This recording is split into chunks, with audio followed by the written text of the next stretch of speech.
The series, The Bad Boys of Easter. We have looked so far at Caiaphas, the high priest. We've looked at Judas. We looked at the last couple of weeks.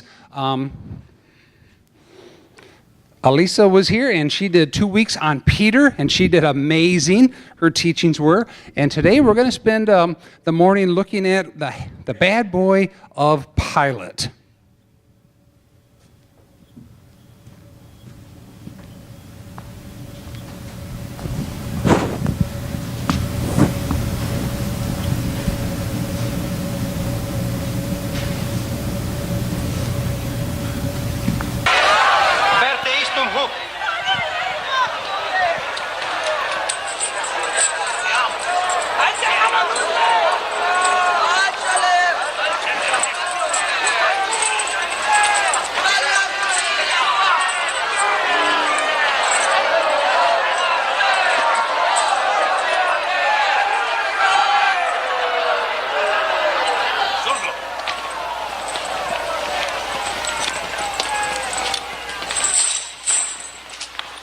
Boss, ide.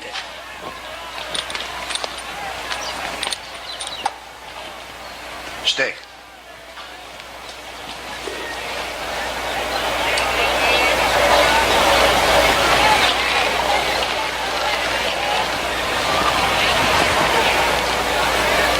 Kant meleke kudaje.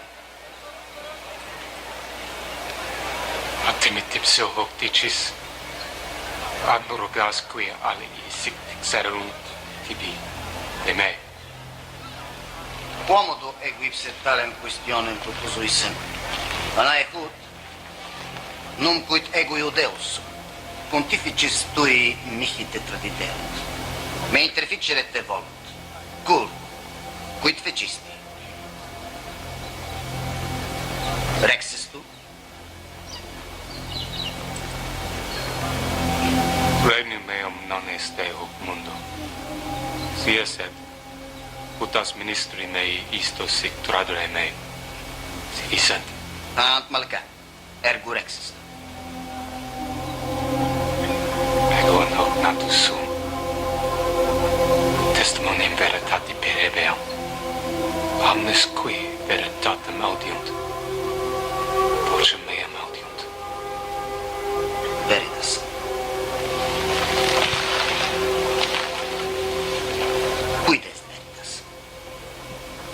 What is truth? One of the big questions that Pilate asked Jesus during the trial, or you might want to say inquisition of Jesus. It's interesting because Jesus is pretty much, I believe, the only one that I can think of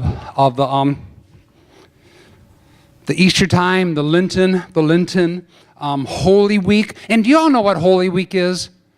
I hope you do. I was with a group of some ladies this last week, and I did a Bible study with them for a short time, and I brought up the word Holy Week, and they all gave me that blank look.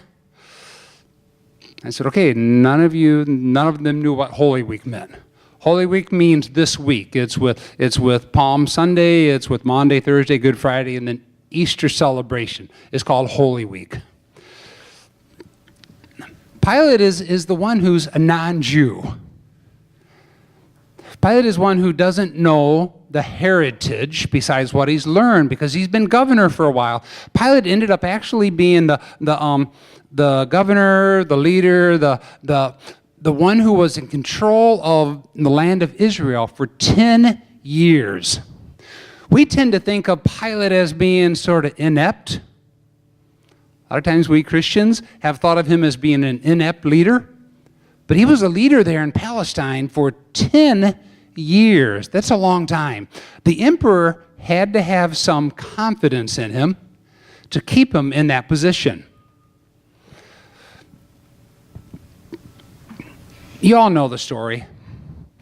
how the Seder meal, the Passover meal was going on, how Jesus is there in the upper room with the disciples, and Jesus says to them, one of you will betray me, and the disciples start to say to each other, is it I? Is it I? They ask that question.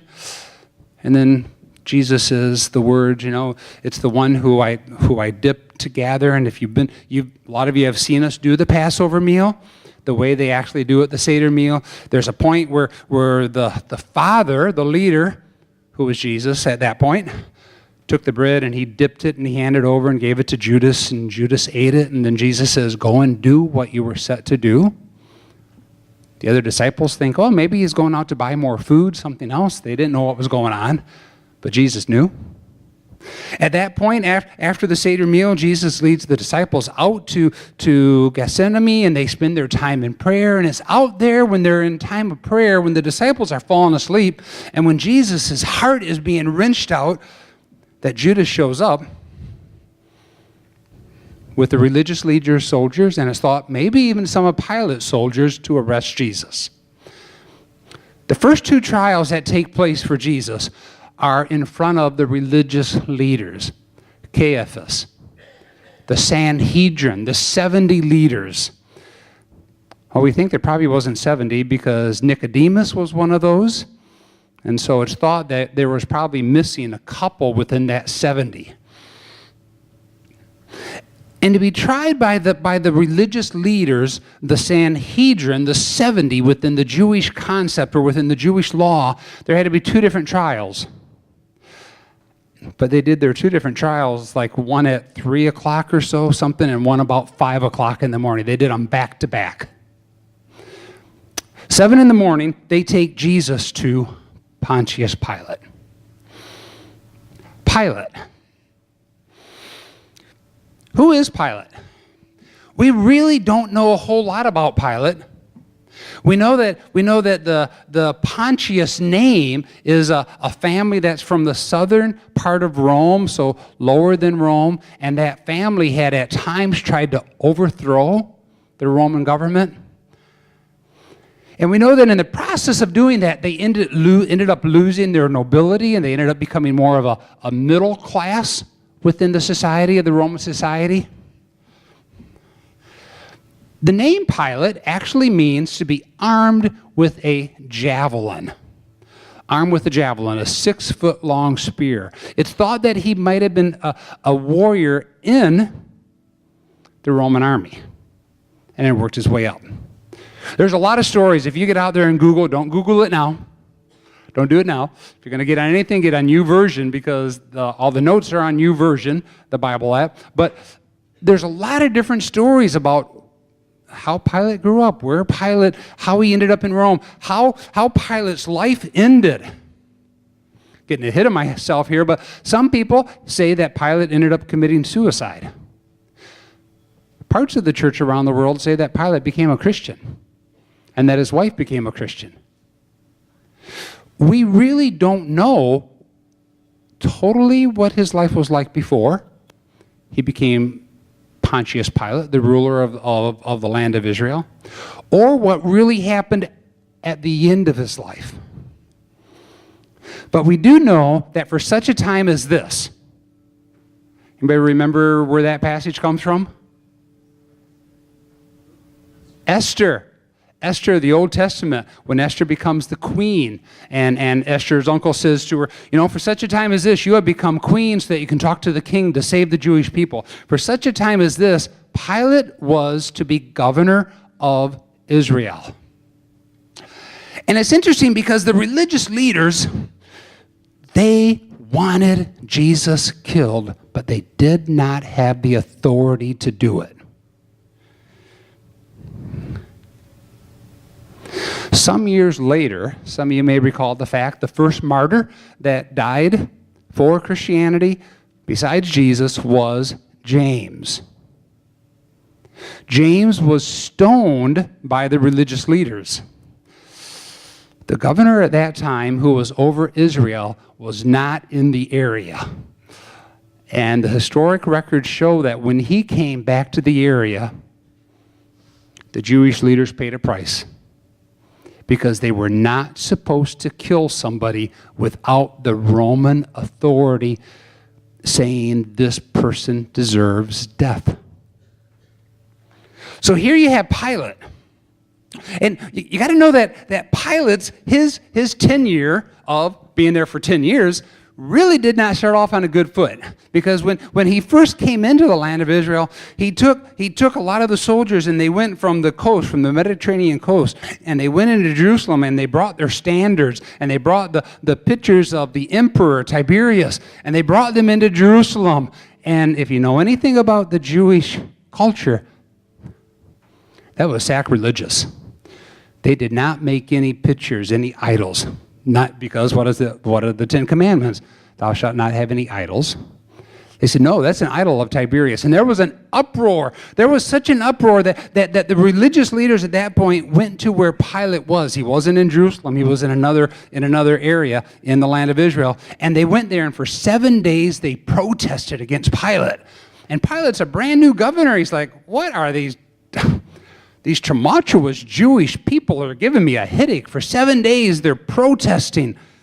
Finally, Pilate sends out his soldiers. And Pilate figured, you know what? If a few of them die, they'll all go home. What took place was the religious leaders that went to protest, they kneeled down, they bared their necks, and they said, go ahead. Pilate had to back off. Pulled the soldiers back. There was another time that Pilate came back again into Jerusalem and brought again the standards and tried to bring them into the temple itself, which caused a whole uproar. And so we as Christians sometimes look at Pilate as an inept leader, but I say for 10 years he ruled. For 10 years I believe he knew in a lot of respects what he was doing. Sometimes he would prod the Jewish people and they'd push back. And he'd prod, and they'd push back. Well, I hate to say it, but that sort of sounds like politics today, doesn't it? Right? The prodding and the pushing between everybody within politics. Well, that's going on with Pilate. And so the religious leaders are bringing Jesus to Pilate. But there's something, I want you to think, throughout this teaching this morning, I want you to think about this question. I want you to think about this question. Pontius Pilate. Pontius Pilate had the truth in front of him. The clip from The Passion of the Christ. Pontius Pilate had the truth standing in front of him. What did Jesus say at one time? He says, I am the way, the truth, and the life. He says another time, the truth will set you free. What do we like to do? We like to take that quote and say the truth will set us free. We need to be truthful with everybody. And that's not what Jesus is saying there, which is true, yes. But the truth that sets us free is the one who's standing in front of Pilate.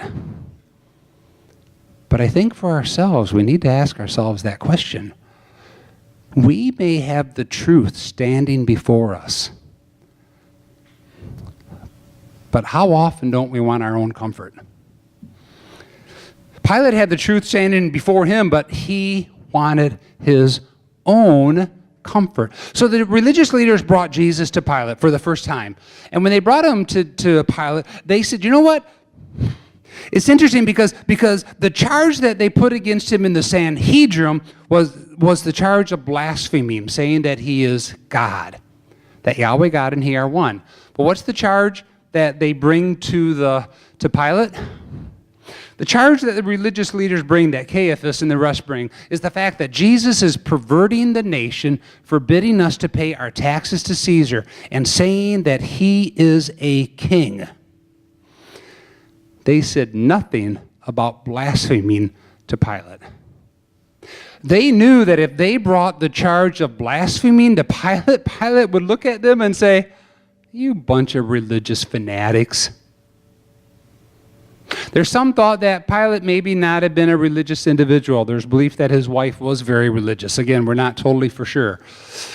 But the thought is that they knew that if they brought a religious charge to Pilate, Pilate would have said, no way, no. So they bring a charge of sedition. They bring a charge of treason. Here's a man who is saying that he's king. Here's a man who is going to lead people away from Caesar. Well, you saw in the clip, and if you go home, I would really encourage you to do this week. Go home and read all 4 Gospels. Get online, check out on Google the chronology of the trial of Jesus, because the Gospels all don't agree with each other, and there's different chronologies out there that say some things happened in a little bit different order. I don't get wigged out about the order. Okay, I don't get wigged out about that, because it's the story that's being told. The story of what happened with Jesus. So Pilate starts to ask Jesus, who are you? Is it true that what you say? Pilate is the judge. I don't know about how many of you, but I know I have had to stand before a judge before. I want to ask you to raise your hands in case any of you actually have. But yeah, back when I was 16, 17, my driving habits were not the best. Aw, surprise! I've learned a lot since then, but I had to stand in front of the judge 2 times. Second time, I tried my hardest, but I still lost my license for 2 weeks. But the judge let me drive for work, so really I didn't lose it that much because everything I did was for work. But anyway, I had to stand in front of the judge and defend myself. Say why I needed my license as a 17-year-old. And the judge made the decision. Pilate is the judge. He is the judge and the jury for this itinerant preacher, Yahshua, who has the religious leaders claiming that he has the sedition and the treason against Rome. But if you know anything about Christ's ministry, you know that did Christ actually forbid people to pay their taxes? No, he didn't. I mean, the one time when Peter comes to Jesus and says, hey, we have to pay our temple tax. What do? Jesus says, Peter, go out, go catch a fish. Inside the fish, you'll find something, and go pay our taxes. I love that story. Peter does. He catches the fish, opens them up, and man, there's the money in the fish and pays the taxes. There is no place that Christ ever said, don't pay your taxes. In fact, Christ says, render unto Caesar what is Caesar's, render unto God what is God's. But they were twisting it and saying he was a king. What's interesting, because when Pilate the first time that he questions Jesus, Pilate has had his workers bring his official chair, his judging chair. It'd be like if we went down to the courthouse down in Kalamazoo and the judge would bring their whole bench out to the front steps. Well, the judge wouldn't do it, but all their little workers would bring the bench out to the front steps, because Pilate knew that the religious leaders would not go into his house, into his court. So he had the chair brought out, and he talks to Jesus, and he sits down on the chair. And this is so amazing to me, because Pilate says the first pronouncement of innocence. Pilate says, I find no case against this man. Right then and there was a pronouncement of innocence. Right then and there is if you would be in a courtroom, and if the judge looked and said, you know what, Greg, I find no guilt in you. Bam, gavel down, case closed. For any other trial, right there, Pilate has made his decision.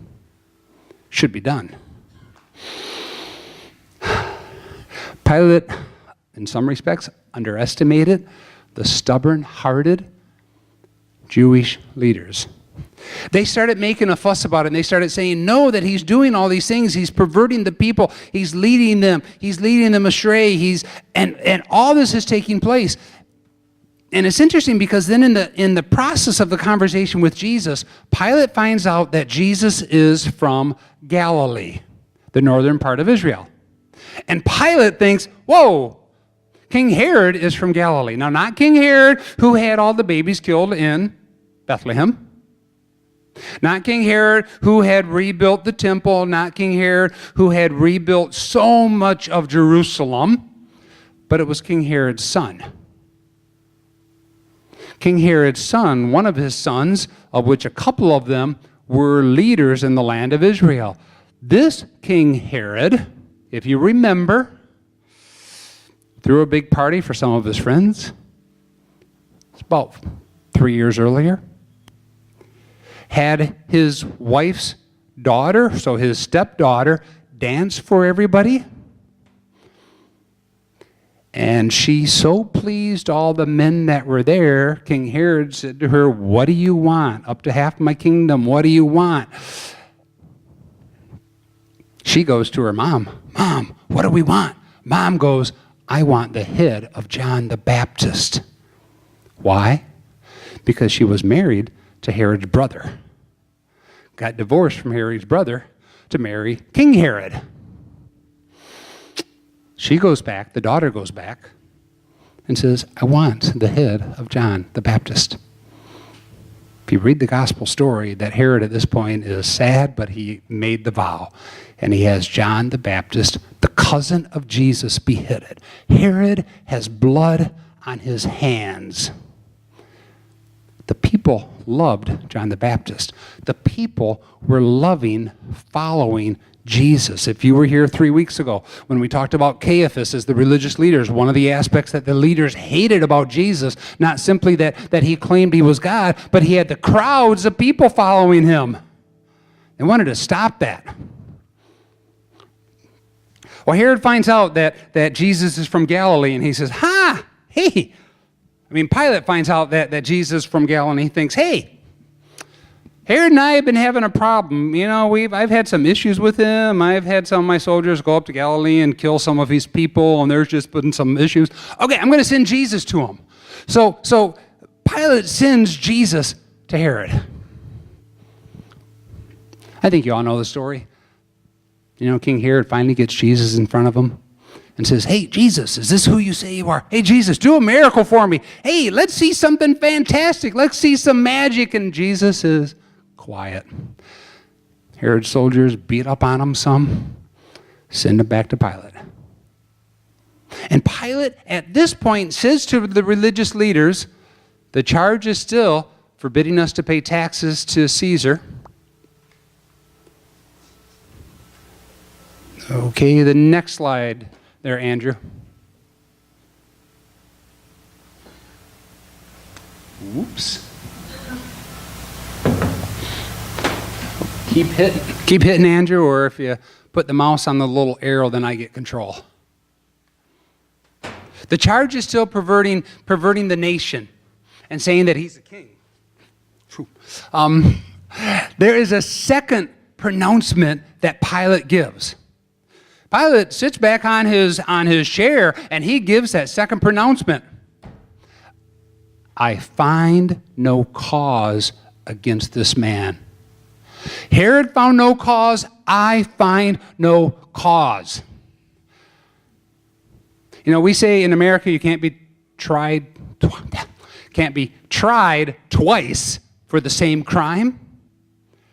I mean, here within an hour, Jesus is already tried 2 times. He's being tried for the same crime. 2 times, the judge and the jury, Pilate says he is innocent.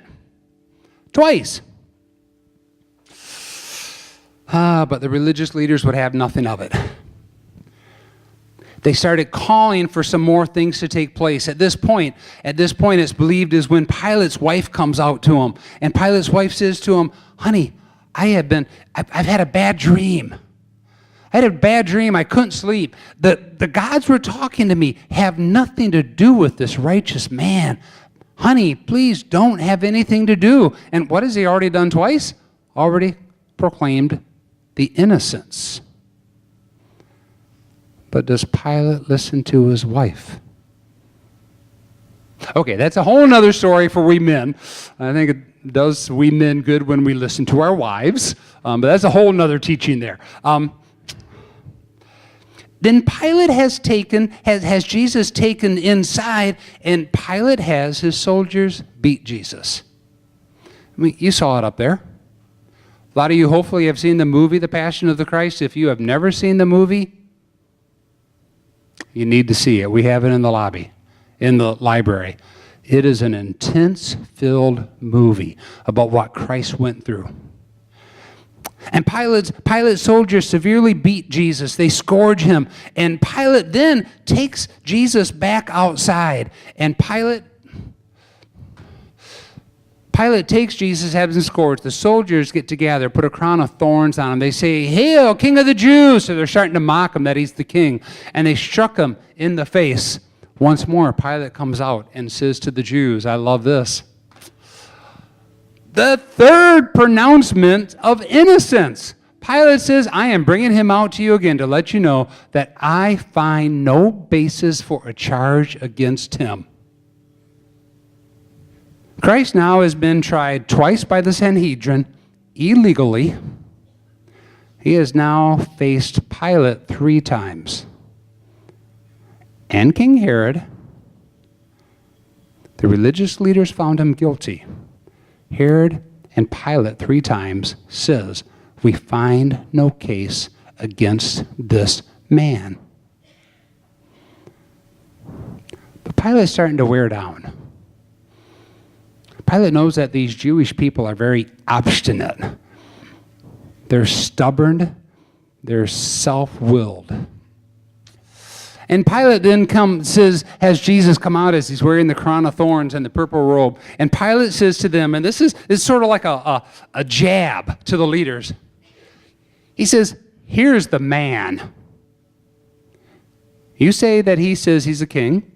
You say that he's trying to do sedition, treason against Rome. He is just a man. That is all. But the religious leaders would still have no hearing about what Pilate was saying and saying that this man is innocent. Then they started to call out the whole idea of crucify him, crucify him. We do know within this whole process that Pilate at one point says, you know what? It's the custom for the governor to present or to let a prisoner to go free. So you know what? I got this guy Barabbas who had done treason, who had done sedition against Rome. But what did the religious leaders call for? Barabbas. Barabbas. Give us Barabbas. Pilate's thinking, what? We've got an innocent man here. You want the guilty man? But he lets Barabbas go. And then what we see is the fact that as soon as the chief priests and the officials saw him, they shouted, crucify him for Jesus. Barabbas is let go. And they're yelling, crucify him, crucify him. And we wonder, where are the crowds from 4 days earlier with Palm Sunday? Where were the crowds of people that were going with Jesus? Some historians tell us that it was around a couple 100,000 people were in Jerusalem during the Passover meal. Some say that there was upwards of 2 to 2.5 million people of pilgrims that would come to Jerusalem. You got to remember that the trial that the Sanhedrin did was the 2 trials were in the middle of the night. What are most people doing? Sleeping. They bring Jesus to Pilate 7 in the morning. They start this process bright and early.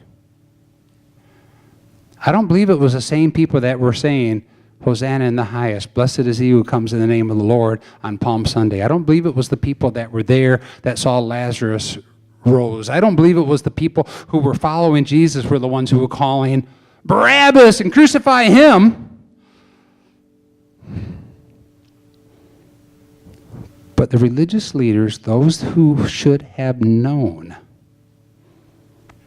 myself, religious leader, those who should have known called for his death.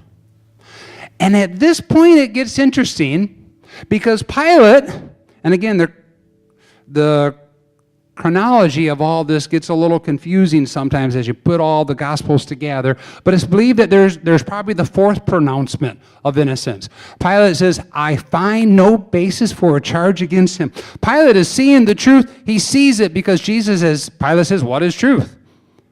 Pilate sees it. It's right there in front of him. And yet he makes that pronouncement, but he is not man enough. Say that word. man enough to follow through with that which he knows is right to do. And the Jews insisted.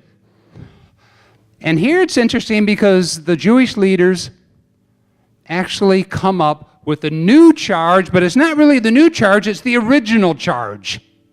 It's the original charge. The Jews insisted, we have a law. According to that law, Jesus must die because he claimed to be the Son of God, which is blaspheming. And Pilate heard this. He was even more afraid. Again, Pilate and King Herod didn't always get along up until this point. Pilate and the religious leaders did not get along, and there were times that the religious leaders had sent letters to Caesar Tiberius, accusing Pilate of doing things that were wrong. Even though Caesar Tiberius and Pilate were friends, Pilate was walking a thin line with the Caesar. Walking that tightrope. So when they say that he's even more afraid, there's the fact that they said to him, if you let him go, you are no longer, or you are not a friend of Caesar. And even though Pilate, it's believed 4 times, gave an acquittal, Pilate caves. Pilate caves. And the nail was in for Jesus. Pilate, as the man, had no choice. His choice was either release this man, possibly have a religious riot with the religious leaders, and then have them report to the emperor and lose his own job, or just have this itinerant rabbi, preacher, teacher crucified. Pilate knew the truth. And it ended up for him being, okay, what am I going to choose? Am I going to choose for myself? Or am I going to choose for the man who's innocent? Am I going to choose for my own comfort, for my own safety, for my own job? Or am I going to choose for that which I know is true and right? And Pilate, takes the basin and he washes his hands and he says, his death is not on my hands. And the religious leaders called out and said, we have no king but Caesar. What are they saying? Okay, short history lesson. This is just going to be short. Not a bunny trail, but short. You got to understand this. When the Jewish people, after 400 years in the land of Egypt, they did their 40 years of going through the desert with Moses, and then Joshua leads them into the land of Israel. And for 400 to 500 years after that, what they had was a theocracy. They didn't have a king. They didn't have a president. They didn't have congressmen. They didn't have senators. Theocracy. Theo, God. They were together. They had judges, they had prophets that helped lead the people, but they didn't have a centralized government for 400 to 500 years. And at one point in time, they come together and they say, you know what? We need a king like all the other countries. And God says, well, what are you doing? You're crazy. They go, we need a king. And God gave them King Saul. And if you know King Saul's story, he started good, but he ended bad. And the next king they had was King David. God had said to them 1,500 or 1,100 years earlier, have no king but me. Now the religious leaders are saying to Pilate, you know what? He is not our king. We have no king but Caesar. Man, they just indicted themselves, faith-wise, against Yahweh God. And as I said, Pilate at that point washes his hands and he says, you know what? I'm done with it. He doesn't actually give them he doesn't give a conviction of guilty. He just says, I'm done with it. You take them and have them crucified. We know at that point, Christ was taken, and there's other things that took place, different beatings and whatnot within this whole scenario. But Pilate says, I'm done, and they take Jesus, and he's crucified. And in the process of doing that, he has written above the cross the charge, King of the Jews. This is the King of the Jews. And the religious leaders go to Pilate and say, Pilate, why are you saying Jesus of Nazareth, the King of the Jews? We don't want that up there. Well, a lot of you probably don't know that when criminals were convicted and put on a cross, their charge was put above them. So it's not abnormal for the charge to be above Jesus. Pilate says, I have done what I have done. I have written what I've written. Sort of that little jab to the religious leaders. You brought him to me saying that he said he was the King of the Jews. That's the charge. That's why he's dying.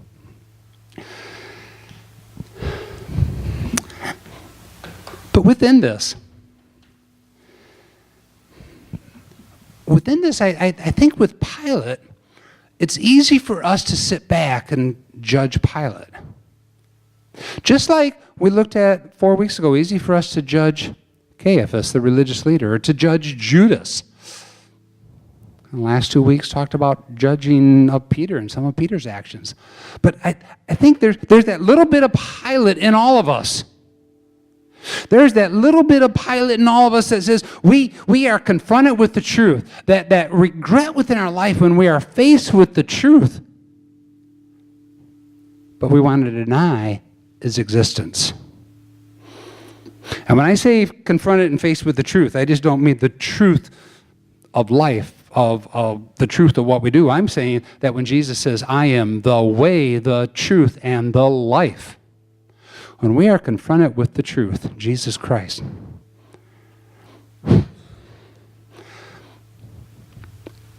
how often don't we? How often don't you or I? We want our own comfort. A little bit of Pilate's in each of us. And we choose the easy way. And I can't tell you how often I've heard from people, I can't talk about faith at work. I can't do it here. I can't do this. I can't do this. I can't do this. And I understand some of that within our society.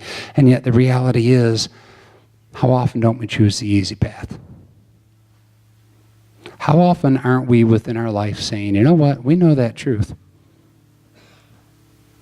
Like Pilate knew it.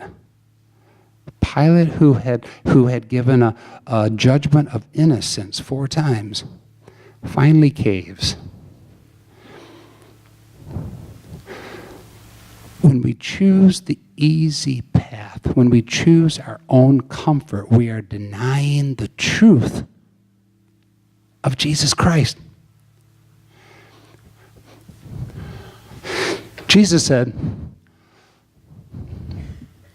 if anyone would come after me, you must deny yourself, take up your cross, and daily follow me. Pilate knew the truth. Pilate did not want to take up his own cross. He knew it. 4 times he said he's innocent, but he didn't want to do it.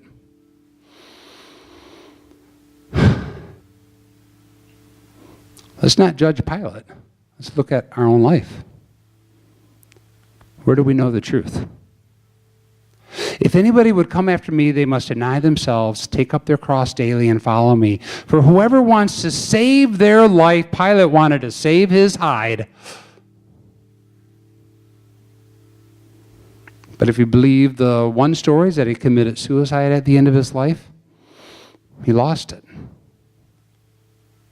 Haven't we all known people who have within their life, they've known the truth, but they walk away? And their foundation is gone. If you seek to save your life, you will lose it. But this is the beautiful words. This is the gospel in the nutshell. This is what Pilate did not understand when Jesus says, if you will give your life to me, whoever loses their life in me will save their life. This is the good news, isn't it? It is the good news. We do not walk out of here defeated. We do not walk out of here thinking that life is so difficult we can't walk it. We walk out of here knowing that we are the princesses and prince of the King of Kings, the Lord of Lords, the one who comes into Jerusalem on the donkey, the one who in Revelations we're told will show up on the white horse, the stallion, because he is the King of Kings and the Lord of Lords. When we lose our life in him, we save it. That is the good news of the gospel. That is the good news of Scripture. That is the good news of what God, Yahweh God, says to Eve when he says to Eve, Satan will bite your offspring's heel, but your offspring will crush Satan's head. We serve a risen Savior. We lose our life, but we actually save it through Jesus Christ, who is the truth. Lord, this morning as we have come to worship, Lord, this morning as we've looked at Pilate, and sometimes within our lives, myself included, we can be judgmental of Pilate. We can consider him a weak, a wimpy man. And yet, Lord, within our own lives, how often don't we seek our own comforts?